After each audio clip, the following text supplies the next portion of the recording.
10 günlükdə belə yem dalınca uçurlar 10 günlükdə. Hətta onlar onları çox qocaltır. Yol kiminsə sualı var idi qardaşlar. Buyurun, sual olan. Salam, axşamınız xeyir olsun. Axşamınız xeyir. Murad, Yegor üçün bir sualım var. Deməli, mən ancaq may ayında salıram anaları qəfəsə.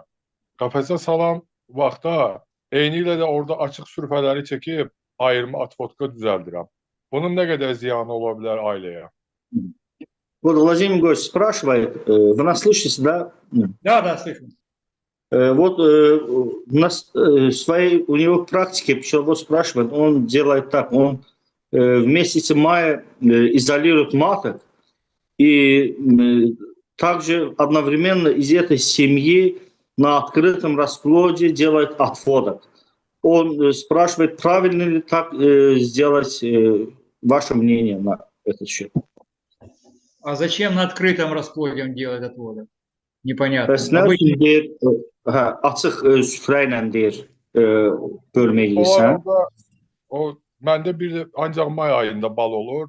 O tavarni miodu çox götürmək üçün orada açıq sürfə yemləməyə gedəndə bal itkisi olmasın, nektar itkisi.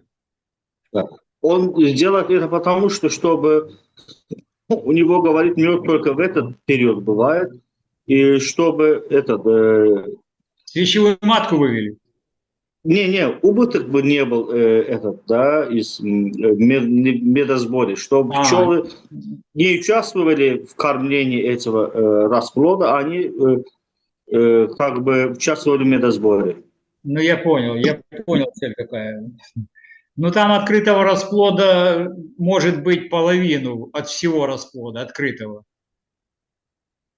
Это вообще неправильно. Мы делаем, смотрите, какая технология, если преследовать и обработку клеща, это очень важно, Я делаю на старой матке, я ухожу от роения, я включаю инстинкт старым маткам снова для высокой активности, а предварительно заключаю ее на 5 дней в изолятор, на неделю. Для чего? Матка потом, когда выпускаю, печатного расплода уже не будет того, а этого еще не будет. Обработал отводок сразу от клеща.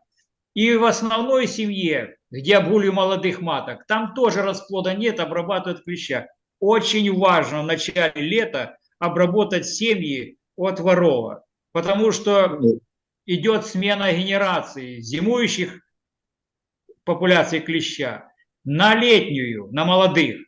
И уничтожить это молодое поколение, эту молодую популяцию. Поэтому я знаю, что делает на открытом расплоде отводки, но получается, пускай человек делает. Мы делаем так, чтобы и tavар получить, и избавиться от воров.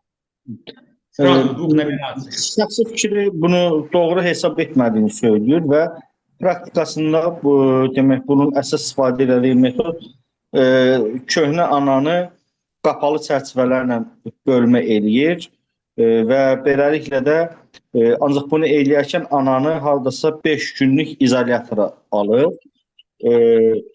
5 izolyatora aldığı zaman ananı buraxanda təqribi bir 7 gündən sonra artıq yuvada qapalı olmadığı üçün o ailəni rahatlıqla gənəyə qarşı mübarizə apara bilir və eyni zamanda köhnə ailədə orada da cavan ana mayalandırır, yəni yeni üsük qoyur, çıxacıqda təqrib olaraq da belə düşünürəm.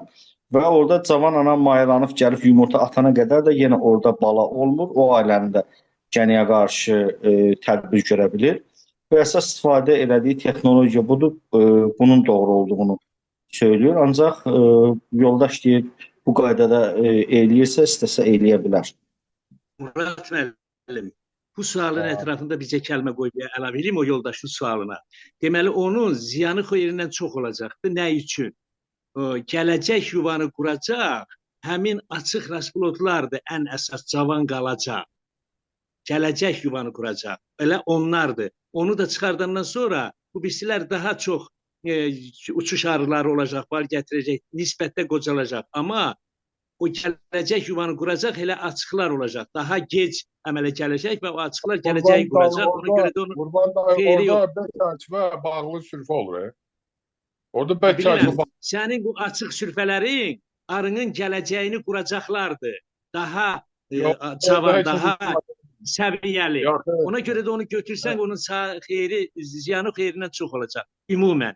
Mən belə hesab edirəm. Mən fikir deyirəm. Bizim bu kişiyə, bu adama, bu alimə verəsi sualımız yoxdur. Biz burada bu müzakirələri eləyirik. Yoxsa nədir? Bunun sonra özümüz üçün bir müzakirə eləyərik. İndi bunu Söhbət buradadır ki, qardaşım, iki kəlmə o qardaşa, bizim Maliklə yox, o birisi yoldaşa fikrimizi söylüyoruz. Ki, belə də var. Burada problem yox. Bu şeyi, streami belə deyək də, bu konferensiyanı sonra öz aramızda müzakirəmizi yenə apararıq. Malik'insiz də. İndi sualları verək, onun vaxtını da səmərəli istifadə edək. Kimin sualı varsa buyursun, versin. Mənim də sualım var. Yəni varsa icazə versəz mən bir sual verim. Axşamınız xeyir olsun. Salamlayıram hər kəsi. Axşamınız xeyir. Buyurun qardaş, verin. Deməli, belə bir sual vermək istəyirəm. Bu uzun müddət izolyasiya aldıqda ananı, güclü nektar axını zamanı balın emalı üçün problemlər yaranmır ki, yəni balın keyfiyyəti aşağı düşmür ki, bu proses zamanı.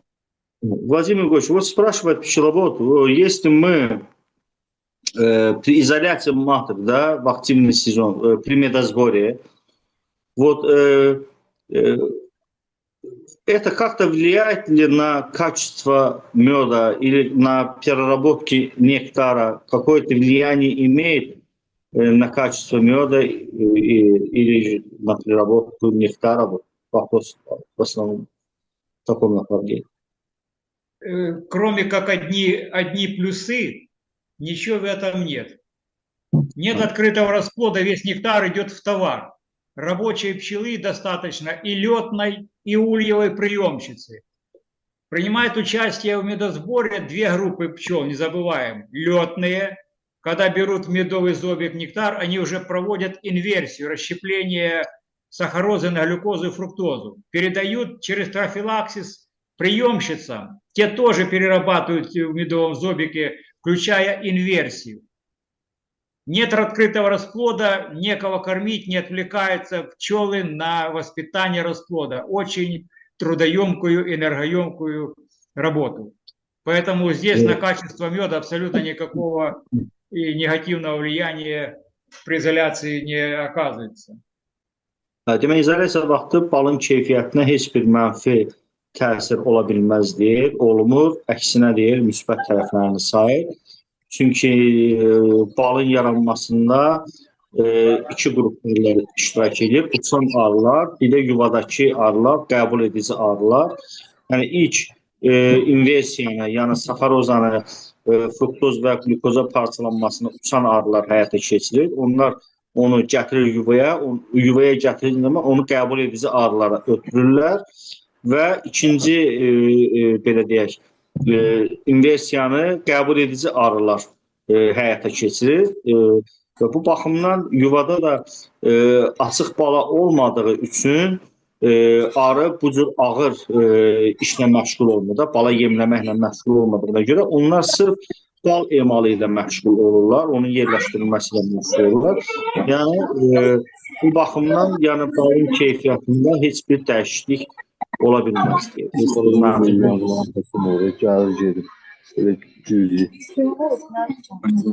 Kimisə mikrofonu açıqdır. Смотрите, я закончу эту тему, чтобы было понятно. Если по качеству меда, когда выходит рой, мы часто наблюдаем эту картину перед медосбором каким-то, неважно. Хороший рой, мы даем рамки, сушь или вощину, отстраивают, заливают все медом. Это как-то в отсутствие расплода вообще фактически. Это как-то влияет на качество меда? Абсолютно никак.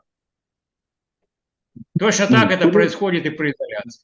Bununla əlaqədar ki, əgər yuvadan besə çıxırsa, biz də ona deyir, təməl şam verdik və ya toxunmuş şam verdiksə, bala olmadığı dövrdə əgər arı şam toxuyursa, şamlara bal yığırsa, bu balın keyfiyyətinə nəsə təsir edirmi? Eyni proses deyil, qəfəsləmədə də baş verir. Əgər orada dəyişiklik baş vermirsə, demək burada da baş vermir.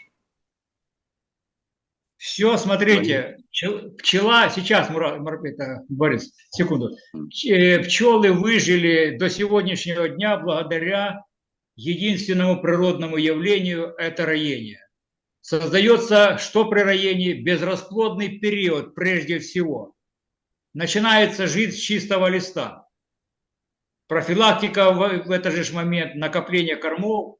Мы это делаем сейчас с помощью изоляции. Мы копируем полностью природное явление роения. Создаем безрасплодный период, и тем самым мы можем создать вот эту долгоживущую популяцию, долгоживущую пчелу, не воспитывая ненужный расплод.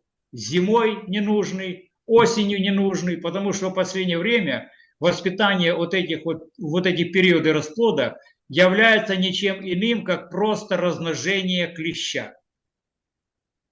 Demək, qeyd edirik ki, əgər arılar bu günə kimi gəlib çıxıbsa, bunun əsas demək səbəbi arıların beçə vermə instinktinin olmasıdır. Yəni, beçə vermə yolu ilə arılar bu günə kimi öz mövcudluğunu qoruyub saxlaya bilirlər.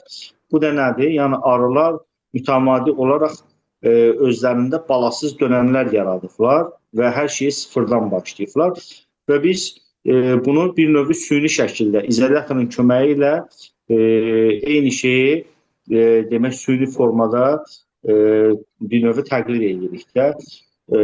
Bu baxımdan deyir, bizə deyir, payız ayında və ya qış ayında deyir, bala yetişdirilməsi arının qətiyyən lazımdır və ehtiyac da yoxdur ona. Çünki bala ilə yanaşı eyni zamanda deyir, biz gənə də yetişdiririk. Buyurun, sualı vermək olar. Buyur, qardaşım. Buyurun. Mənim sualım bugünkü tarix üçün aktualdır. Yəni, fevral ayının sonudur, analar izolyatordan buraxılır. Birinci pokoleniya olan bu qışlamış arı kütləsi ilə arısı necə davranmalıdır? Sualda əsas məqsəd nədir? Stimulyasiya, yemləmə, bu faktorlara cənab Malıxinin fikirlərini bildirsin. Вот пчеловод спрашивает, что в конце февраля, если мы освобождаем маток из изоляторов, для выращивания первого поколения пчеловод как должен поступать, как должен стимулировать, или нужно или подкармливать надо, в чем должен уделить внимание, да, на чем фиксироваться в этот период. Yəni o gücdən daha səmərəli istifadə etmək üçün. Чтобы вот этот более как бы səmərə nə edirsə, более производительно использовать это зимующих пчел. Неустойчиво. Поняли вопрос или повторить? Неустойчивая связь. А ну еще раз, Мурат, вопрос. Ну, если... Повторите, пожалуйста, связь неустойчивая. Да, повторите. В конце февраля, говорит пчеловод, освобождаем маток. И пчеловод на что должен уделить внимание, как, чтобы, надо ли как-то уделить на что внимание, или подкармливать семью, или что-то другое, чтобы полноценно использовать вот этот зимующих пчел, да, максимум их использовать. На что должен для наращивания это первое поколение. Ну, самое главное, смотрите, выпускайте матку с изолятора, сразу же обработали клеща. Первая ваша забота и то, что вы должны сделать. И в обязательном порядке в семье должен быть запас перги с осени. Если у вас будет в практике взята за основу изоляция осенью маток, у вас сохранится перга, осенняя перга, потому что расплод выкармливать не будут, и у вас вся перга, которую к пыльцу будут приносить, сохранится в пергу, сохранится перга. Вы ее сохраните до весны, потому что если матку выпускаете с изолятора, она сразу начнет вам 2000 в сутки откладывать яйца. А в природе еще не будет пыльценосов. Углевод вы можете сахаром заменить, а белок вы не замените соевой мукой, дрожжами или яичным порошком. Поэтому в обязательном порядке старайтесь, чтобы у вас был запас перги хотя бы 2 рамки на раннее весеннее развитие, пока не подоспеет прироda с пыльценосами. Deyəm, burada əsas diqqət ediləcək şey odur ki, payızdan yuvada güləmli ramkaların olması mütləqdir. Əgər siz deyir, payızdan anaları erkən payızda damlayırsınızsa, o zaman arı payız dövründə gətdiyi çiçək tozunu yuvada depoluyur və onu yaz dönəmində istifadə edəcək. Əgər analar qəfəsdən buraxanda öz maksimum gücündə, yəni gündəlik 2000 yumurta atma gücü varsa, o gücdə ana başlayır və həmin dövrdə də təbiətdən deyir, çiçək tozu gəlmədiyi üçün yuvada ən azı 2 çərçivə güləmli ramka olmalıdır.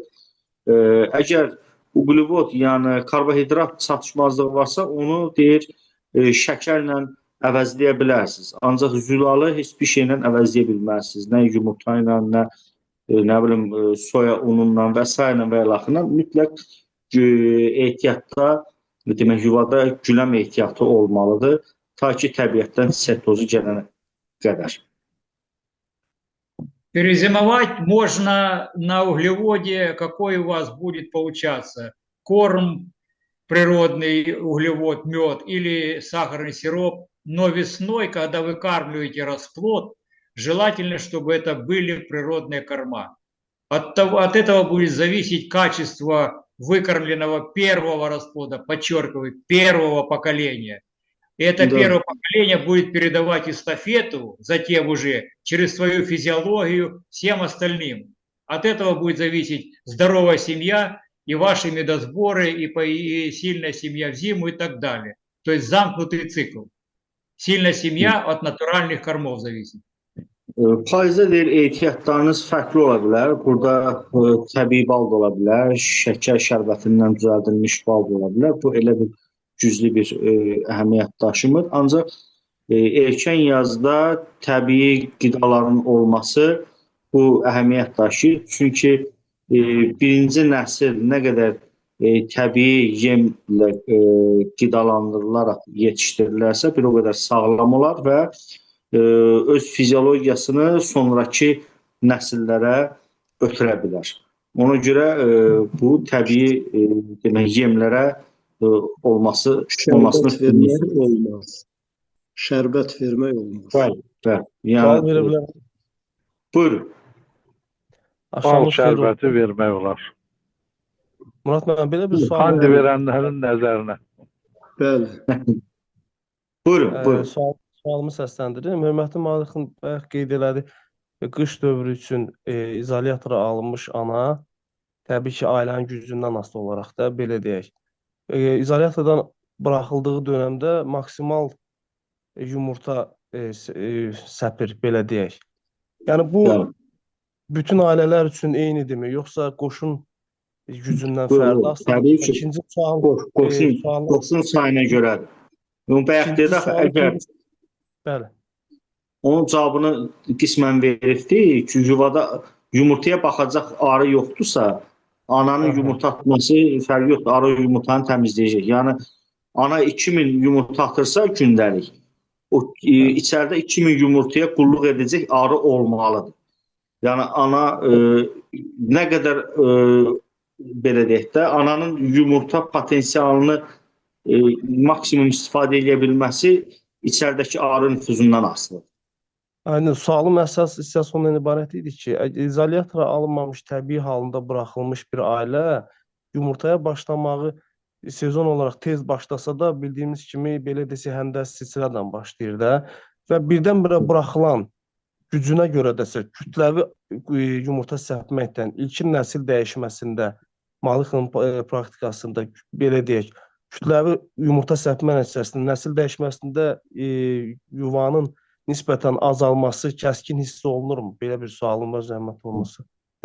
Вот Владимир Ильич спрашивает, если мы выпускаем, да, маток с изолятора, вот они очень, у них, да, максимум яйценосность, да, бывает, то есть расплод, как в обычном, по сравнению с обычным, значит, зимовкой, да, без изолятора. С изолятора, когда освобождаем, число расплода бывает высокое. А вот это как влияет на, значит, пчел, то есть изношение пчел, которые в улье. Они как быстро отходят или как семья себя ведет, да? Я помню.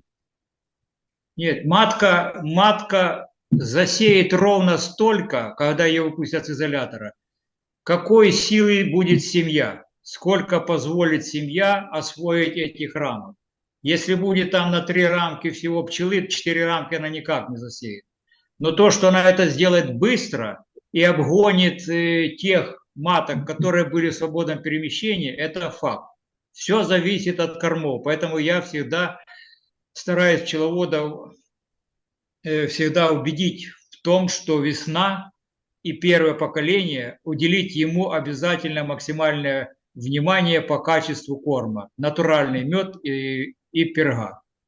И сила семьи. Вы придете к тому, что будет двухматочное содержание. Это одна из технологических особенностей в пчеловодстве. Она вписалась в изоляцию, или изоляция вписалась в двухматочное, чтобы содержать сильные семьи, чтобы получить нормальный урожай по меду на протяжении всего сезона, чтобы не заглядывать на количество семей, этот количественный синдром, потому что вам все сделает сильная семья, 2 матки, 3 матки. То есть процессом пчеловод должен управлять, а не надеяться на какие-то стихийные аномалии или на стихийные раи, за счет чего вы увеличите свои пасеки. Все должно быть под контролем. Двухматочное содержание, изоляция и так далее. Demin burada qeyd edirik ki, yəni bənzər şey dedi. Yəni ananın yumurta atması ailənin gücündən asılıdır. Əgər ailə 3 çərçivə gücündədirsə, həmin ananın 4 çərçivə bala qoymasını gözləməyin. Yəni arının gücü nə qədərdirsə, ananın o qədər yumurta atmasına icazə verir. Artıq yumurta atmasına icazə verir. Ancaq ana bunu sürətli elədiyinə görə ailə gəlir o adi halda qışlayan ailələri qısa bir vaxtda gəlir üstələyir. Yəni onları qabaqlayır və sonra da əsasən bu güclü ailələrin əhəmiyyətini demək qeyd edib. İcazə versiniz, bu güclü ailələrlə bağlı bir dənə də sual verin. Вот, Владимир Егорович, вы сказали, вот в августе месяце наращиваете, да, после того, как освободили через месяц матку, вот вы в августе наращиваете зимнюю пчелу. А сможете поделиться, как вы это делаете, на что вы уделяете внимание, да, при наращивании зимних пчел? Ну, формируйте гнездо по силе семьи. Всего-навсего. Выпустили матку, обработали клеща, и все сделает вам пчелы. Матка за 3-4 недели насеет 5 рамок, больше она не будет. Больше она не охватит. Хоть до самого декабря будет матка сеять, больше, чем то, что она после изоляции в течение 3 недель, она уже не насеет. 3 недели, 4 посеяла, все, закрывайте матку в изолятор и до самого, когда у вас, в феврале, там весной, весна начинается, на 4 месяца. И все, у вас будет запас, когда матка была в изоляторе, пчелы приносили пергу, пыльцу. Превращалась она в пергу. Когда вы пускаете в августе матку с изолятора, у вас изобилие перги, изобилие нектара в виде меда уже даже. Все, матка вам, у вас есть все условия для того, чтобы вырастить полноценных пчел в зиму. А если еще учесть то, что вы клеща обработаете, ну вот представьте себе условия и какого качества у вас пойдут в зиму пчелы. Неизношенное жировое тело и обработанные от воров. Через 20 дней после того, как мы освободили, значит, матку, через Ну, 20 я месяц дней... даю. 3-4 через недели. месяц, 3-4 недели опять мы сможем изолировать матку. Конечно, конечно. Этого там мы больше не делаем, да? Семья сама все делает сама. Сама сделать, вы количество рамок оставьте для того, чтобы она их осваивала по расплоду. И у вас вот это, когда вы заключаете в сентябре месяце, заключите после наращивания зимующей пчелы, у вас будет принос пыльцы. У вас будет принос пыльцы, это тот будет золотой задел перги для развития вам весной. Когда будет плохая погода или еще в природе пыльцы не будет. Вот это вам самые важные условия весеннего старта для воспитания первого поколения. Начинается с осени прошлого года. Demek burada sual vermiştim ki avqust ayında arının yetişdirilməsi ilə bağlı fikir bildirdi. Onu soruşdum ki, nə edirsiniz? Sadəcə dedi, əsas arının gücünə uyğun olaraq, demək, axırıncı qəfəsləmədən sonra arının gücünə uyğun olaraq içəridə çərçivə saxlanılır. Heç nə, ana təqribi olaraq 4 həftə, yəni 1 ay müddətində ana işləyir. 1 aydan sonra ananı uzun müddətli qəfəsə alırıq. Bu kifayət eləyir. Və ondan sonraki dövrdə gətirdiyi çiçək tozunu da onu yaz üçün depolanır. Yumurta var. Buyurun. Kimsə mikrofonu açıb qalıbdır. Sualı varsa buyursun. Yoldaşlar, sualınız yoxsa mən bir sual da verim. Belə bir sual verə bilərəm. Buyur, görək. Biz əgər 2 analı sistemə keçiriksə, yazda 2 zəif ailə ilə başlasaq, nələri göz almalıyıq? Yəni, hansı cür hərəkət eləsək daha doğru olar? Вот спрашивает Владимир Ильич, если мы хотим подключить двуматочную систему, и ранней весной можно ли использовать 2 слабые семьи? И как надо, на что надо уделять внимание? Вообще-то, смотрите, желательно не 2 слабые объединять двухматочные, а слабую на сильную ставить сверху. Только так я делаю. Почему? Потому что 2 слабых объединить, и там будет работать 2 матки. Они не потянут, то количество пчел не потянет выкармливание расплода от 2 маток. Поэтому если вы 2 семьи маленьких объединили, значит, 1 матку вы в изоляторе держите, 1 выпускаете через 3 недели, когда первое поколение будет выходить. Тогда 2 матку выпускаете на 2 рамки. Но это тяжело. Лучше слабую ставить на сильную. Вот тогда будет хорошо. Demək deyir ki, 2 zəifi demək kanalı sistemi tətbiq eləməkdənsə 2 zəif ailədən ondansa deyir, bunlar deyir heç bir elə bir əhəmiyyət daşımayacaq və bir növ heç biri bir-birinə dəstək vermir. Ondansa deyir, zəif ailəni güclü ailə ilə birləşdirmək, yəni güclüdən istifadə edərək kanalı yaratmaq daha məqsədə uyğundur. Və birinci nəsil çıxana qədər, yəni güclü ailədə birinci nəsil çıxana qədər zəif arının anası qəfəsdə gözləyir, ondan sonra qəfəsdən azad edilir. Və praktikasında belə istifadə etdiyin, ancaq güclü və zəifi qoşur. Yəni bu yolla istifadə edilir. Владимир Егорович, у меня вот вопрос, пчеловоды хотят узнать. Вот после в активном сезоне, да, после изоляции маток на 2 месяца некоторые семьи, говорят, отрутневели, некоторые семьи, и некоторые матки погибали в изоляторе. Это ошибка пчеловода или как? Ну, на 2 месяца в активном сезоне. за базу должно быть браться количество Yoldaşın interneti dondu. Bariz müəllimin sualını təkrar edeyim.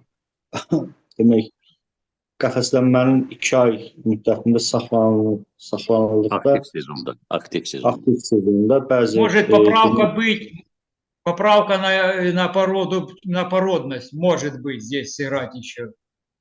Но они работают по хвостам, работают пчеловоды эти. Но я не знаю, я с этой породой никогда не имел дела, поэтому обращать внимание на породность. Могут быть поправки, нюансы.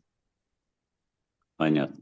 Demək, sual Старайтесь, bundan ibarət ki, 2 ay qəfəslənəndə arının erkəkləmə və anaların ölmə halı baş verə bilər. Bunun səbəbi, bunun da əsas izahını ola bilsin ki, deyir, orada arı cinsinə görə ola bilər. Bak vasitə dedi həmən insanda. Onunla bağlı məlumatı yoxdur, amma praktikada elə bir şeyə rast gəlmədiyini söylüyor. Владимир Егорович, а вот нехорошо ли вот месяц в изоляторе, потом отпускать и еще на месяц, если... вы выберете, Борис, вы выберете оптимальное ваше количество нахождения матки в изоляторе. У вас уже есть практики. Я говорю, что сезоны разные, климатические условия разные, кормовая база, породы пчел. Поэтому никогда не изолируйте всю пасеку. Возьмите логически, раз уже вы осознали эту тему, попробуйте небольшое количество пчелосемей. Мы все разные. У нас харизма разная, креатив, у каждого свой подход. Нам всем вот сейчас присутствующим дай одинаковые условия. Понятно. По содержанию пчел, мы покажем абсолютно разные результаты. Вы понимаете? Поэтому то, что я показываю, я даю вам как концепцию. Изоляция и базовые такие вот моменты. Вы все тонкости и нюансы вам продиктуют ваши практические наработки. По-другому просто готового рецепта не будет. Deyir ki, əsas mən konsepti sizə izah edirəm. Hər kəs öz bölgəsinə, öz şəraitinə, öz təfəkkürünə, yenilikçiliyinə və s. amilləri nəzərə alıb öz sistemini inkişaf etdirəcək. Yəni burada əsas deyir, mənim verdiyim məlumatlar baza məlumatlarıdır, yəni təməl məlumatlardır və bunu əsas götürərək siz öz sistemini inkişaf etdirəcəksiniz. Владимир Егорович, у меня вот вопрос насчет отводов. Да? Если в конце апреля или в начале мая или в конце апреля сделать отводки, потом их с разных семей, да, и включить их в двуматочную систему, как лучше поступить в таком случае? Или если до медосбора еще месяц или 1,5 месяца, то оптимально какой силы должны быть эти отводки, чтобы они были готовы к медосбору, да, на двухматочном режиме? Ну, минимум 3 рамки печатного расплода на одну матку. А как включить их в двухматочную систему? Очень просто. Вы формируете отводок, один отводок, ставите. Сверху разделительная решетка и пленка или москитная сетка. На этот нижний отводок ставите второй отводок, другой, сборный называется, будет называться сборный отводок. Да. У вас на следующий день при условии хорошей погоды уйдет летная пчела. Да. На свое место. И через сутки вечером от угла отверните небольшой просвет. Вечером, подчеркиваю.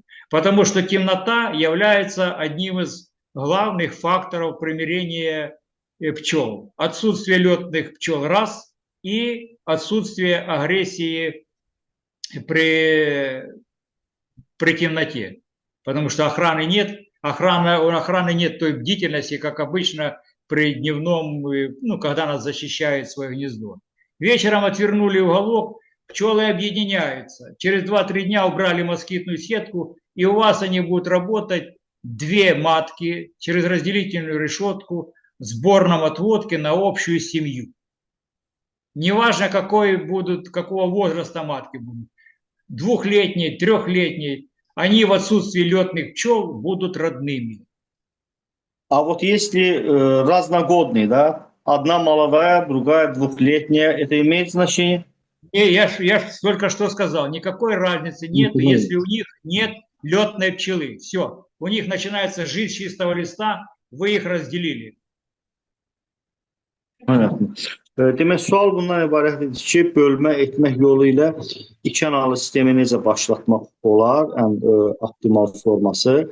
Məsəl üçün, bal yığımından 1 ay və yaxud da ay yarım qabaq ki, bu həm də bal mövsümünə özünü çatdıra bilsin. Burada ən optimal 3 qapalı çərçivə ilə edilən bölmələrə üstünlük verdi. Bir bölmə altdan düzəldilir, yığma bölmə düzəldilir. Sonra onun üstünə ana keçməz qoyulur. Onun da üstünə ya salafan və yaxud da hava istidirsə onda ayna toru qoyulur. Ondan sonra ikinci yığma bölmə onun üstündən yerləşdirilir. Bir gün keçir. Növbəti günün, həmən bir gün ərzində artıq uçan arılar çəkilir. Növbəti günün axşamı, demək küncdən demək həmən setka və yaxud da plyonka az bir miqdarda qatlanır və aşağı mərtəbə ilə yuxarı mərtəbə arasında balaca bir əlaqə yaranır və bir gündən sonra demək tamamilə götürülür. Yəni bir gün o qaydada qalır. Növbəti gün axşamı isə setka və yaxud da plyonka tamamilə götürülür və ailə ikanalı rejimdə demək işləyir. Sualı olmayan yoxdursa mən sual verə bilərəm. Yəni, kimin sualı varsa. Murat müəllim, orada bir şey qaldı da, orada setka da tamamen götürülür. O söhbətə bir də diqqət edək.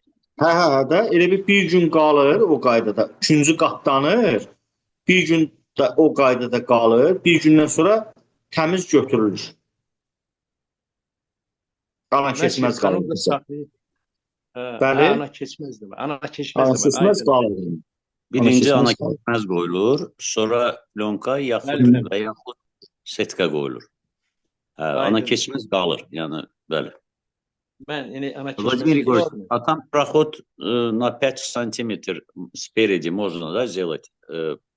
Сантиметр. В смысле, когда объединять? Да, или уголок, или на 5 сантиметров спереди. Ну, уголок, я делаю обычно это сзади, чтобы уйти от, потому что на литках, бдительность охраны на литках, с передней стенки. А с задней стенки, когда объединяешь, там проще. Понятно. Demək, burada yaxşı olar ki, deyir, o qatlamanı yuvanın arxa hissəsindən eləyəsən, bir küncdən. Yəni, boy və boy yox, küncdən deyir. Mən adətən belə eləyirəm, küncdən qatlayıram. Эта технологичность и весной объединяют так двухматочное, на сильные семьи слабые ставить. И когда вот Мурат говорит, сборные отводки делать. Точно так, принцип один и тот же. Вот, Владимир Егорович, вот еще одна значит, технология. Семья как-то вот на своем пике, да, вот, а в нижнем корпусе москитная сетка, там угол немножко москитной сетки открывается, то есть заворачивается, и вот в таком режиме нижняя семья, да, там открытый расплод там остается. Они выводят 3-4 свечевые матки. Через 10 дней эта сетка опять, значит, заглушается, да, весь проход нижний и верхний разделением заглушается, и в этом нижнем отсеке из этого свечевого маточника выходит матка. Ну, говорят, что такая матка по качеству приближается к матке где-то тихой смены. Вот что вы на этот повод, что можете сказать? Можно ли так делать? Какие плюсы, какие минусы без проблем. В природе 3 способа вывода маток естественным природным способом. Роевые, тихая смена и свящевые. Поэтому свящевая матка имеет право на жизнь наравне с вот этими В перечисленными. этом методе как бы свящевая матка более это близко к матке тихой смены, потому что между нижним и верхним корпусом там пчелы общаются, поэтому в нижнем отсеке пчелы не в стрессе, да, они не так вылаживают много маточников, как если заглуша этот разделить. А там маточников минимально 3, 4, 5 максимум. Ну, если такое количество маточников, ценности в свящевых маточниках, которые вы приравниваете к тихой смене, не в том, что у них контакт между маткой той и нету стресса, а в том, что там молочка будет в 5 раз больше, чем в роевом. Потому что в тихой смене 5 маточников максимум, вот в нашем районе. Там до 700 миллиграмм молочка, до 700. Почему они считаются самыми качественными? Потому что формирование яичников как раз и зависит от количества молочка. Не масса матки. Масса матки как была 200 миллиграмм, так она останется. Хоть там у нее сколько молочка, хоть 300 миллиграмм, хоть 700 миллиграмм. Но когда формируется репродуктивный орган матки, должно быть большое количество молочка. Почему и вот эти свящевые, о которых вы говорите, 3 матки всего, приравниваются к тихой смене именно из-за того, что их кормить будут изобилием маточного молочка. Не так, как при роевой ситуации, что там 50 штук маточников и по 250-300 миллиграмм молочка. Вот поэтому и качество маток свящевых 3 всего будет приравниваться именно по количеству выкормленных их в вот этой личиночной стадии. Спасибо большое, Владимир. Bazı müəllim sualı olan varsa buyursun. Murat müəllim, Bəli. bu Zoom proqramını təşkil edən kimdirsə, Malıxınədə denən, xahiş edirəm bunun kayıtını, bunun sonraki kayıtını istəyin ondan. Bir də onu denən gör, o nəzərə alsınlar. İlqar müəllim, biz bu haqda danışdıq. Kayıt edilir. Kayıt edilir. Bir də İlqar müəllim, bunu YouTube'da Malıxın özü qoyacaqdır. Владимир Егорович, вот там друг Ильгар Малым говорит, что вот в YouTube изложите это, да, чтобы мы все посмотрели.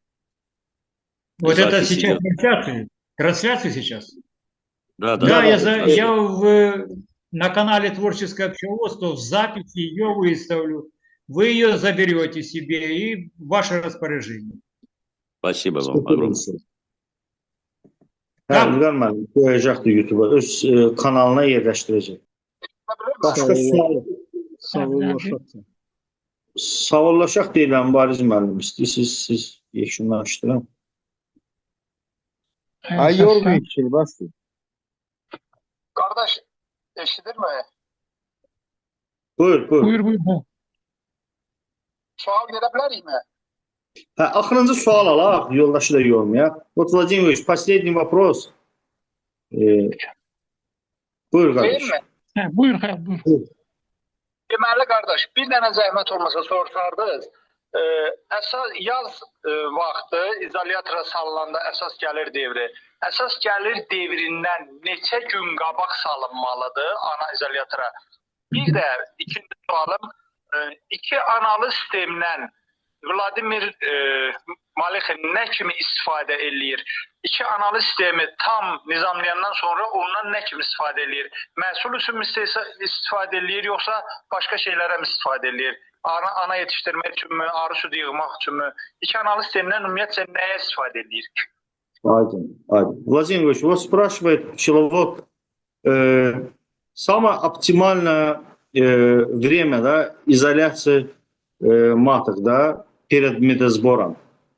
Сколько дней до медосбора лучше, в какое время, да, изолировать?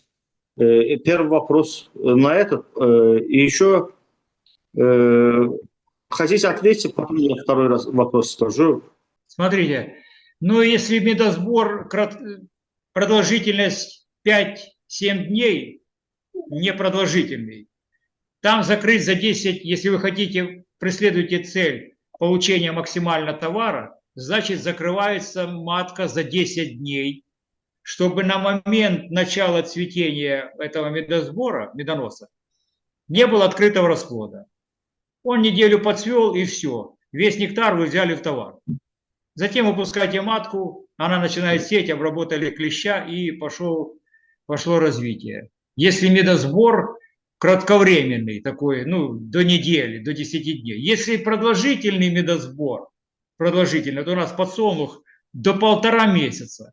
Мы закрываем в начале, в самом начале, то есть максимально матка наращивает силу, семья максимально. В начале медосбора закрываем, этого хватает, чтобы за 1,5 месяца не было расплода и забрать весь товар. То есть вот такая схема. Demək, əgər demək, nektar axımı qısa müddətlidirsə, yəni 5 gün, 7 gün qısa müddətlidirsə, onda tövsiyə olunur ki, nektar axımından 10 gün qabaq analar qəfəsə alınsın. Ki, burada maksimum məhsul əldə edilsin və nektar axımı vaxtı açıq süfrə olmasın. Yox, əgər uzun müddətli nektar axımıdırsa, 1 ay, ay yarım, onda tövsiyə olunur ki, nektar axımının başlanğıcında demək, analar qəfəsə alınsın ki, ailə maksimum demək, gücündə olsun və 1 ay, ay yarım demək, bal mövsümündən sonra analar da azad edilir. İkinci sual nə ilə bağlı edim, qardaş, bir dənə zəhmət olmasa təkrarlayardın. İki analı Bildim. Вот еще второй вопрос. Вот как вы используете, да, на своей пасеке, да, 2 маточные семьи? С какой целью, да? Для медосбора или для другой цели? В основном 2маточные семьи для чего создаете, да? Вопрос. Для наращивания силы семьи. Сильная семья, Мурат, сильная семья нужна любому пчеловоду любого направления. Вывод маток, сбор молочка, получение товара по меду. Сильная семья. 2маточное содержание решает эту проблему. Плюс позже заходит в роевое состояние. Это очень важно на первых медосборах. Потому что 2 матки, много открытого расплода, и она не входит в роевое состояние преждевременно. Понятно? Да. Demək, burada əsas məqsəd güclü ailə əldə eləməkdir. 2 ana daha güclü ailə deməkdir. Güclü ailə isə fərqli məqsədlərlə istifadə oluna bilər. Arı südü yığmaq istəyirsən və ya bal əldə eləmək istəyirsən. Bir əsas üstünlük də odur ki, 2 analı sistemdə demək, ailənin daha az besiyə meyilli olur. Nəinki eyni gücdə tək analı sistem. Təqribi mahiyyəti budur. Çünki burada açıq süfrələr daha çox olur. Açıq süfrələrin çox olması arının bir növ beçə xəyalını, o instinktini aşağı salır. Yəni üstünlükləri budur. Qane elədi qədər cavab, qardaş. Yox qardaş, qane eləmədi. O 2 analı sistemi güclü ailəni biz əldə edənə qədər Azərbaycanda sezon qurtarır. Onu biz heç nəyə istifadə edə bilmir ya. Yox, niyə? Bizə də heç söz yox. Yox, 2 analı sistem, əgər biz qışdan bir orta güclü deyək də, yəni bizim mövsümdə 7-8 çərçivəli, nə bilim 6 çərçivəli arı qışı çıxırsa, üstünə də bir zəif 3 çərçivəli arı yerləşdirilirsə, ta ki mart ayında bu nətər sezon qutara bilər. Bu arı gəlib gör, hara fıskırır. Yəni 2 analı sistemdə həm o zəif ailəni sonra istəsən bölə də bilərsən. Yəni fərqli məqsədlərlə istifadə oluna bilər. Yəni bu baxımdan. Ana yetişdirib, ikinci ananı yetişdirib, orada ola bilər. Yeni ana yetişdirib, ayında bir ay işləməsi Mən müdaxilə bir balaca. Amma qısa yol. O iki kanalı bu suala, bu suala da diyeceğim. İki kanal sistemin yaranması eğer petek ramkayla ve tohumla dolup ikinci mərtəbəni istəmirsə, onun üstünə ikinci bir ailənin qoyulmağı hələ ki mənasız olur və çətinliklər yaradır. Yəni 5 ramkanın, 6 ramkanın, 7 ramkanın üstünə hələ ramkalar dolmayıbsa və yaxud da dolmağa yaxın deyilsə, onun üstünə ikinci ananı qoymaq olur. Bunu soracaq da. Yaxşı. Demək, Vladimir Yegorovич, вот если мы переходим в двуматочную систему, какая оптимальная, да, сила должна в нижней семье быть, чтобы подключить двуматочную систему? На эту семью поставить слабый отводок, да, слабую семью. Вот нижняя семья, которая сильная, вот по какой минимум силе должна быть, чтобы на нее поставить другую слабую семью? Желательно не меньше 5 рамок Дадана. Təqribi 5 ramka Dadan, 6 ramka Rut olsa üstüne zəif ailənin yerləşdirmək olar, kənar sistemi qoşmaq olar. И верхний, смотрите, Мурат, и верхние матки, если чем меньше сила семьи будет внизу, тем меньше рамок вы даете верхние матки на развитие. Потому что если вы дадите равноценное количество, они сразу включат форсаж по яйцекладке. Силы семьи будет, силы пчел будет недостаточно, чтобы выкормить личинку от 2 маток. Поэтому, если сильная семья на 8 рамок, допустим, внизу, то сверху можно дать 4 рамки сразу верхней матки. Если 6 рамок, то всего 3 и так далее. Пускай первое... Мурат, подождите секунду. Первое поколение, как только выходит, первое поколение уже от нижней основной семьи, вот тогда вы можете контроль держать по верхней матке, она покажет вам по развитию, будет видно. И расширение... Demək, burada ölçü demək budur ki, ən azı altdakı ailənin gücü 5 dadan çərçivə, yəni rutla çevirsək 6 rut çərçivə gücündə olmalıdır. Və ya 6,5-7 deyək də, təqribən bu qədər. Burada məsələ odur ki, əgər 6 çərçivə gücündədirsə, yuxarıdakı ailəyə 3 çərçivə verilməlidir. 3 çərçivəyə gücü satacaq yuxarıdakı ananın. Əgər aşağıdakı arı ailəsinin gücü 8 çərçivədirsə, ondakı yuxarıdakı ailəyə, yuxarıdakı anaya 4 çərçivə verilir. Yəni onun gücü 4 çərçivə və burada analar maksimum gücündən istifadə olunur. Бывает, поправка. Смотрите, очень важное. Допустим, у вас 2 4-рамочные семейки. Внизу 4 и сверху вы поставили 4 тоже. Но это первый этап объединения 2 семей. Вы их объединили через сетку, разделительная решетка, к одной стороне подвинули. Когда вы объединили их, вы 2 рамки от верхнего отводка опускаете вниз, а там остаете всего 2 верхние матки, всего 2 рамки. Вместе пчелами опускаем или без пчел? Да, конечно, конечно. Конечно, чтобы нижней матки было как можно больше пчел до выхода первого поколения. Как первое поколение выходит, вам сразу сила семьи покажет. Если она не износилась при выкармливании расплода, значит увеличится нижний корпус, вы до полного комплекта расширяете, а дальнейшее расширение будет по верхней матке, по верхнему корпусу. Əgər 2-4 ramkalı arını birləşdirirsə, kanalı sistemə qoşulursa, 4 çərçivəli aşağıda 4 çərçivə, onda demək, o sistem başlayandan sonra yuxarıdakı ailənin 2 çərçivəsi aşağı anaya verilir, aşağı mərtəbəyə verilir. Aşağı olur 6, yuxarı olur 2. Bu, o məqsəd edilir ki, aşağı ailə daha birinci nəsil, daha çox nəsil yetişdirsin, güc əsas altdakı anaya düşür. Sonraki mərhələlərdə yavaş-yavaş yuxarı ailəni gücləndirir. Aşağıdakı hesabı. Mövzu ilə bağlı başqa sualı olan, qaranlıq məqam olan, razı olmadığı olan, sual olan varsa buyursun. Olmasa Mübariz müəllim yekunlaşdırır. Bəsdir Murad müəllim, yekunlaşdırın. Yaxşı. Mübariz müəllim buyurun. Söz sizdə. Владимир Егорович, огромное вам спасибо, что вы уделили нам достаточно времени. Это уже почти сколько часов? Почти 2,5 часа, да, вроде? Ha, 2 saat yarıma yaxındır. 2 saat 20 Спасибо вам огромное. Мы очень рады, что видеть вас всегда вот в Zoom. Огромное вам спасибо от имени всех пчеловодов. Мы благодарим вас. Спасибо вам огромное.